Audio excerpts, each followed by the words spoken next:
नमस्कार सगळ्यांना, कसे आहात मग सगळं. स्वागत आहे तुमचं माझ्या चॅनलवर.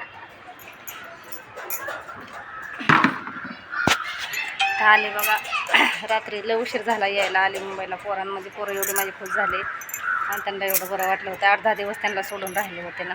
10 काय 12-13 दिवस झालं त्यांच्यापासून लांब होते. कसं हा मोठा मुलगा सकाळी 8-8:30ला कामाला जातो.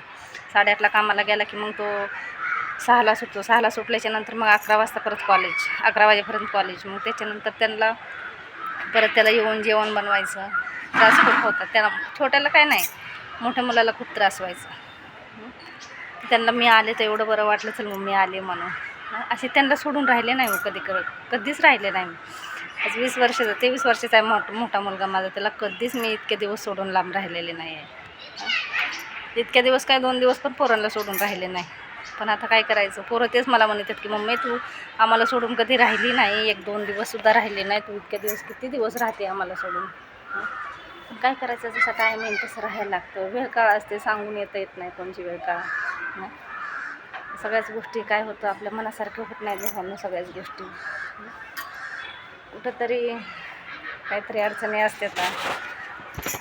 म्हणून चला म्हणलं आता जे जसं असेल तसं, जसे दिवस येते तसं राहावं लागतं. सगळ्या गोष्टी सामोरं जायचं आपलं. एकदा पुढं चाललोत ना तर पुढं चालायचं, माघारी फिरून नाही बघायचं. असं काम आहे माझं. निघालोत ना पुढं तर पुढंच निघायचं, माघारी वळून बघायचंच नाही. जे होईन ते चांगल्यासाठीच होईन असं समजायचं. हे जे आधीच जायला पाहिजे होतं आम्ही गावाला, उशीर केला. उलट गावाला जायला उशीर केला. ह्याच्या आधीच जायचं होतं. पण ते जेव्हा टाईम येईल तेव्हाच असते सगळ्या गोष्टी. काय करणार आता. मुलं म्हणते तर आम्ही मोठ्याला झालो पण तू गावाला येऊन जाऊन करू शकते. त्यांच्या हिशोबाने तर चालतो तो. त्यांना विचारून तर काही लोक असे म्हणतात की मुलांना सोडून कसं काय राहू शकता तुम्ही. माझी मुलंच म्हणतात की आम्ही ॲडजस्ट करू शकते. तसं काय नाही, जेवण बिवण बनवून खाऊ शकता येते. पण किती केलं तर आई पाहिजे ना त्यांना. आज आले तर एवढे खुश झाले ते. थोडे दिवस म्हणलं ॲडजस्ट करा, जास्त दिवस नाही, 1-2-4 महिने थोडंसं लेवलला लागूचं थोडे दिवस ॲडजस्ट करा म्हणलं. काय हरकत नाही म्हणलं मी, ॲडजस्ट करतो आम्ही.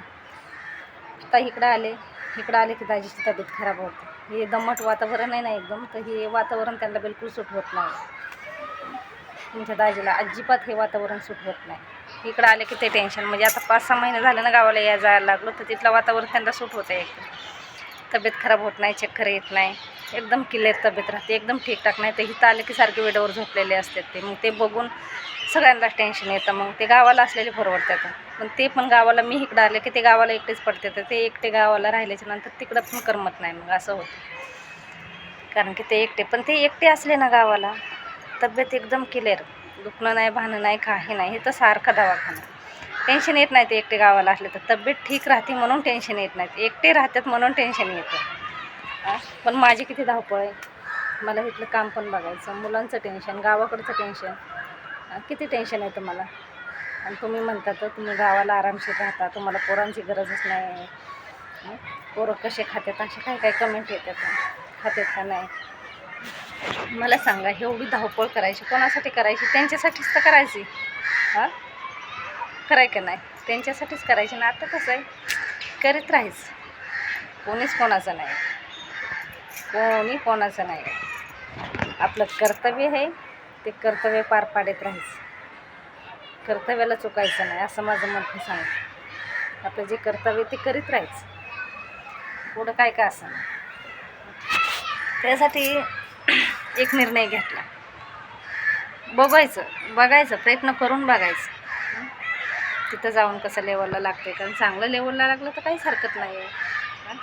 मुंबईमध्ये पण लई टेन्शन येतं. तुम्हाला काय वाटतं, मुंबई म्हणजे लई सुखासुखी मुंबई आहे? नाही, सुखासुखीची मुंबई नाही. लई टेन्शन आहेत मुंबईमध्ये पण. भाड्याने राहायचं म्हणलं तर आज 9-10 हजार रुपये भाडं, घर खर्च, लाईट बिल्स, प्रत्येक गोष्टीला, प्रत्येक वस्तूला पैसे द्यावं लागतं तिथे. आणि ते करायच लागतं. असं वाटतं गावाला शांत वातावरण, काम पण एवढं नाही आहे, दगदगीचं जीवन पण नाही, खुला श्वास घ्यायला भेटत. ठीक आहे वाटतं गावाला असलं ना, बरं आहे, टेन्शन फ्री. कोणाचं टेन्शन नाही ना, काय नाही.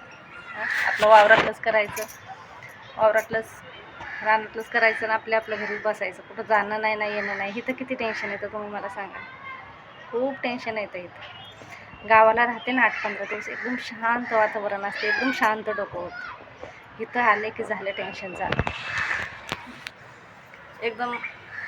असं वाटतं ना गावालाच राहावं हमेशासाठी. पण मोठे मुलाचं शिक्षण आहे ना इथं, त्याचं लास्ट वर्ष आहे, आता नोकरीला पण नाही तो, आणि शेवटचं वर्ष आहे. त्याने त्याला सोडून तर हे सगळंच पसारा इथून हलवता येत नाही. त्याच्यामुळं थोडंसं जरा टाईम लागेल जरा, पण प्रयत्न करीत राहायचं. चाललोत ना पुढं चालत राहायचं, मागं नाही वळायचं. असं काम आहे माझं. आणि लय काय काय कमेंट येतात मला, तुम्ही इतक्या दिवस का झोपले होते का, तुम्हाला कळत नव्हतं का आधीच जायचं होतं. काय असतं दादा, प्रत्येक गोष्टीचा वेळ काळ असतो. जायचं होतं आधीच मान्य आहे, पण चला उशिरा ध्यानात आलं. पण गावाला जाण्याचं कारण म्हणजे मला एकच गावाला जायचं की माझ्या नवऱ्याची तब्येत गावाला, तिथलं वातावरण सुट होतं.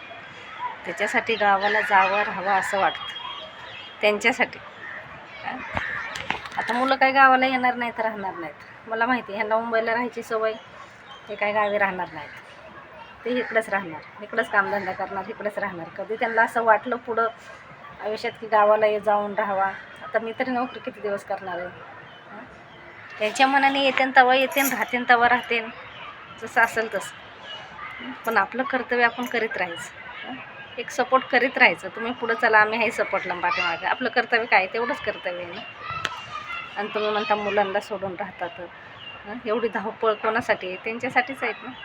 पण त्यांची पण संमती आहे की तू जा मम्मी गावाला, 4 दिवस इकडं 4 दिवस तिकडं.